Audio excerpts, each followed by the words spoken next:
vampirism, it was too much. Joe wasn't just powerful, he had become a force of nature. Even the mighty Klaus, known for his unshakable pride, had to acknowledge this. For the first time in 1,000 years, someone had entered his territory and turned the tables. The power was intoxicating. Joe felt like he could rule the supernatural world, that he was invincible. But there was a cost. With great power comes great responsibility, or in this case, great hunger. Joe found himself craving blood, human blood. The thirst was relentless, consuming him from the inside out. He could feel the wolf within him growling, clawing at his skin, desperate for release. As the full moon approached, Joe knew he had only one chance to regain control. He had to embrace the beast, let it loose, and hope for the best. But what if the beast had other plans? What if it craved more than just blood? What if it wanted to rule the world? It was overwhelming. He looked around at their faces, their mouths hanging open in disbelief. Stefan, Damon, Caroline, even Bonnie. The mighty originals were forced to bow before him. You should have seen their faces, the way they looked at him like he was a god. And in a way, he was. He was the most powerful being to ever walk the streets of Mystic Falls. He could end them all so easily, but he knew that Klaus would want him to be merciful.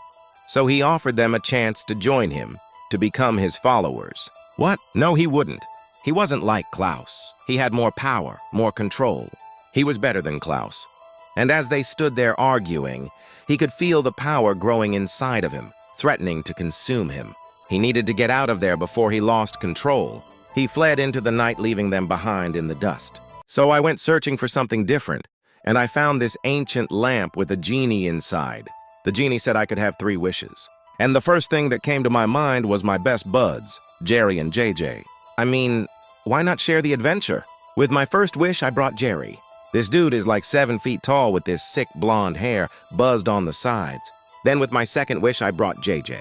He's got the military cut. And you should have seen their faces when I explained where we were. It was priceless. But me being a vampire-werewolf hybrid with magic powers and all, I gotta protect my crew. So I turned Jerry into a werewolf too. Just to keep it PG, I guess.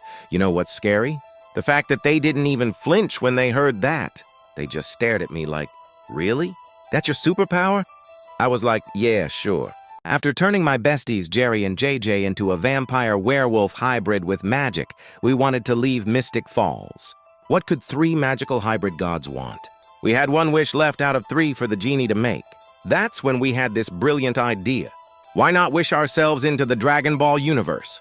I mean, hanging with Goku and hunting Dragon Balls? Now that's what I call an adventure. So we decided to befriend Goku and the Z